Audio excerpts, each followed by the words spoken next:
गेल्या एवढ्या दिवसापासून आहे, कोणते प्रशासन काही लक्ष देत नाही, फक्त आपल्या कामाकडेच लक्ष देते. आणि इथं आता सर्व आमच्या मारणी ग्रुप आणि नागरिकांना इथं बेशरमाचे झाड करून शासनाचा निषेध करावा लागेल.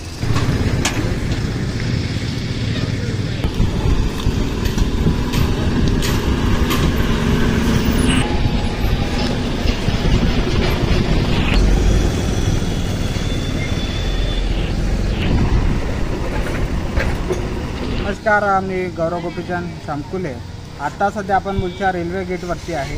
कित्येक दिवसापासून जे रेल्वे क्रॉसिंग आहे, जे गेट आहे तिथं मोठ्या प्रमाणात गड्डा पडलेले आहेत मोठे, आणि हे रेल्वे प्रशासनाकडे ते PWDकडे येत नाही. आपण PWDला कॉल केला तर गड्डे बुजवावं, पण ते झालं नाही. तर हे गड्डे आहेत हे रेल्वे प्रशासनानं लवकरात लवकर बुजवावे. कोणाचा जीव गेल्यानंतर आपण गड्डे बुजवणार असताना आपला प्रश्न आहे. आणि कित्येक दिवसापासून, कारण की हा वर्दळीचा रस्ता आहे, गेट पडल्यानंतर आपण इथून फास्ट जात असतो आणि त्या गड्ड्यात मोठ्या प्रमाणात गाड्या फसत असतात. आणि दोन्ही साईडला असे गड्डे पडले आहे. रेल्वेनं डोळे आता तरी उघडले पाहिजे आणि हे गड्डे बुजले पाहिजे. नाही बुजवल्यास आम्ही इथं बेशरमाचे झाडं लावून आंदोलन करणार आहोत.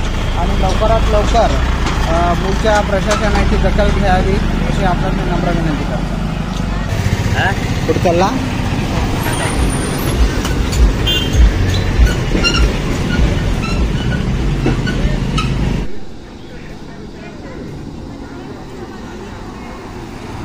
हा जो गड्डा आहे हा कित्येक दिवसापासून पडला आहे.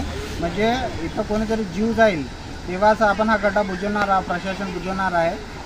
आणि मागं पण आहे आता मोठ्या प्रमाणात असे ट्रक येत असतात, त्याच्यावर पाणी आल्यावर हा दिसणार बी नाही. तर अशा पद्धतीने गड्डे पडलेले आहेत. आता उद्या नाही तर परवा आपण बुजवून नाही तर बेशरमाचे झाडं लावू आणि गड्डे पडले आहेत.